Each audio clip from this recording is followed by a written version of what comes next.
Hey everybody, my name is Joe Ghali. I'm a product trainer and consultant with the 280 Group, and I want to answer a question from one of our recent webinars. And the question is, regarding tech debt, how do we get our stakeholders behind this? How do we get them to recognize the value in doing tech debt? So this is a little tricky because I think sometimes as product leaders, we think we have to justify doing tech debt instead of the big new and shiny object or the new initiative. And that's really where the misunderstanding happens. When I partner up with a lot of organizations and teams, I try to stress the importance of doing them asynchronously, meaning in a given sprint, you should be delivering both value to your customers as well as paying down your tech debt in the form of a sprint or in the form of a couple of user stories. And another one of our videos, I called out, hey, try to take 1 or 2 user stories per sprint and allocate that towards tech debt. But when it comes time to talking to stakeholders and they're asking questions around capacity or they're asking questions around tech debt,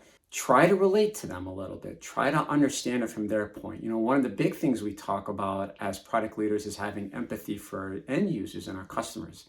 Well, we got to have empathy for our stakeholders. And in many cases, what we find is these stakeholders don't want to think that they're making their entire investment, an entire sprint on just fixing stuff. They want to know that we're moving the business forward.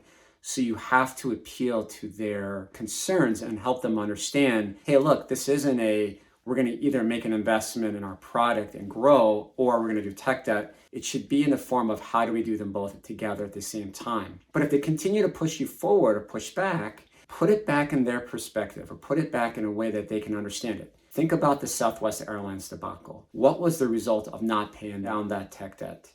They had to spend a ton of money on marketing to try to win customers back. They had to pay for all the expenses. I had to do that.